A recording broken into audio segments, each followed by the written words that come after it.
turn it over to questions. Thanks, Ryan. I didn't think we played particularly well today. I thought Reed Muscolo threw the ball well, but quite honestly, the rest of our staff didn't. I felt like, that's truthfully as poorly as we've thrown the ball innings three through 9 all year. But which is to be expected. We came out a little bit flat, but the good news is we're able to put together one good 6-run inning and string some at-bats together and, found a way to beat a good team. So we'll take it. It wasn't a pretty win, but as the saying goes, any win is a good win. So we'll, Boston College is better than their record. They've got 4 or 5 really good hitters, and they've got 3 or 4 power arms. So we'll certainly have our hands full this weekend. So we're going to need to play good baseball. Tom, you said that you weren't really happy with the pitching today. Is that indicative of putting, 9 guys out there, just trying to push, I guess, the right buttons? Yeah, I think that's a little bit part of it, Les. I just didn't think we threw with as much intent today. Coming off a couple big, a big series and a big win on Sunday and 2 days off before the game, I just felt like we were a little kind of flat and going through the motions. And it was evident in our early at bats. It was kind of evident in the dugout with our energy, and I think that just kind of translated to the mound, where we were just a little sloppy, didn't execute some pitches that we've been executing. Now, again, I say all that, and we gave up 4 runs to a good offensive team, so it's hard to complain too much about it. But after the game, I told the guys, I was like, look, we need to play better than that. I love that we go out there and we expect to win. And I like that about our club. But at the same time, you can't take things for granted in this game, because that's when it bites you.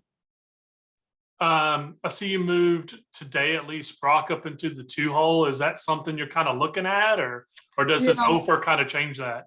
I wanted to look at that today for sure.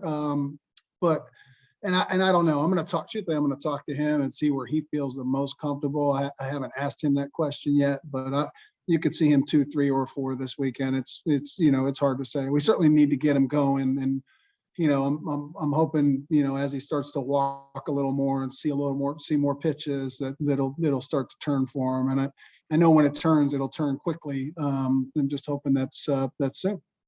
Like Brendan had another really good day for you. What's he doing well right now?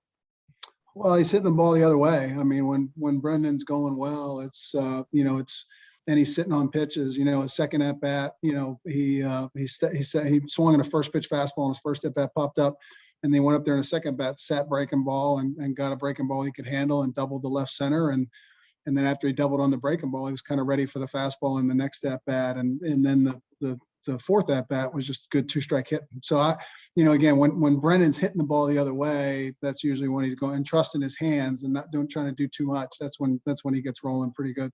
Has he played all but 1 game behind the plate? Is that what we're looking at so far? I think it's 1 or 2. I think maybe it's 2. I know that he didn't catch the doubleheader against New Jersey Tech. He didn't catch the second game. And then I thought there was 1 other game he maybe came off the bench and got a couple hits. So I feel like it's 2. But yeah, I mean, that's something that's on my radar screen, and we need to try to grab him a day off here or there coming up for sure. We just haven't really quite had that luxury yet. Well, I mean, you faced 3 top 10 teams right off the bat in the conference, so you didn't really no rest for the wicked, I guess they say. So no doubt. And he's been really good back there. So. What was the key to stringing together that 6-run inning for you guys, Tom? Well, Tinny homers, and then Sess goes backside with 2 strikes and singles. Jake Reinisch walks. Pierce Bennett gets a 2-0 pitch and singles. And then the really big at bat was Danny Corona's backside home run. Danny got a 2-0 count and was, historically in that count, he's tried to pull that pitch and pulled it foul or fouled it off. But he stayed on the backside and homered, and that was the swing of the game. Danny Corona's swing was the swing that won us the game. Reed Muscolo helped us win it with 2 really good innings in the beginning, and then Danny with that swing and then the defense. We're really good defensively all day.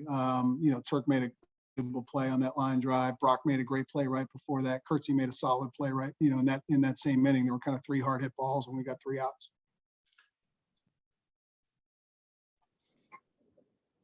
Tom, was that 2-0 or 3-0 to Corona? Because I was listening on the radio, and I thought they said it was 3-0, and I Yeah, wondered no. about that. 2-0, 2-0. Okay. For Big sure. big difference.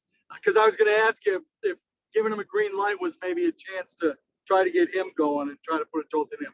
My bad. Yeah, Sorry. Thanks. I can tell you with certainty 3-0, he would not have had the green light.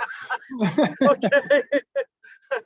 Okay. Well, he put a good swing on it, and that did turn things around. So Sure the did. defense was really good. Defense was very good. Yeah, it was great. You know, Turk had a good day defensively. Kurtzy picked him up on a couple balls where he came off the bat for a tag.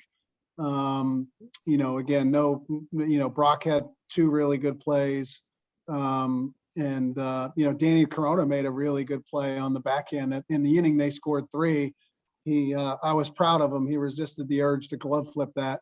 And you know, he wanted to glove flip it, and if he had, we probably would have had a double play, truthfully. But the right play, the right baseball play, is to make sure we get an out with nobody out, up 2-0. So he did. I was proud of him. He did the right thing there, and just made sure we got an out. So that was another good play for us. Bennett seems to keep rolling along with the bat too. Yeah, Pierce has been having good at bats. You know, I'd like to see him walk a little more, truthfully, but you know, he got up there in that 1-3-1 count, and you know, with 1 out and Sess on first, and it's one of those ones where, you know, if he takes that pitch, we can put Sess in motion and open up some holes. But he's aggressive. I mean, that's who he is, and I certainly don't want to take that out of him, because he's an aggressive player, and he's playing at his best when he's like that. So certainly don't want to change that, you know, mentality. Tom, you mentioned that Boston College is probably better than their record indicates, but in all honesty, if you look at just conference record, they're kind of scuffling right now. What's the key to kind of going in there Friday night and continuing to make them feel like they're scuffling, and to kind of, is it just important to get a really good start against them? Well, for sure. You know, again, Brett Lauder, you know, his outing needs to be a good one for sure to set the tone for the series. You know, BC beat a good UConn team yesterday, 5-3, and you know, 2 of the games against Louisville were tight. The Sunday game wasn't, but the first 2 games were tight, and you know, BC battled both those games and lost. I know the Saturday game they lost in extra innings, and the Friday game was tight most of the game. So, you know, again, you know, they're going to come ready to play. They got tough kids, and they're well coached. So, you know, again, in our league, there's no easy weekends, especially on the road. Anything else, guys? Thanks, Coach. Appreciate your time. Thanks, Thanks, Les. Tom. Thanks, Tom. Thanks, guys.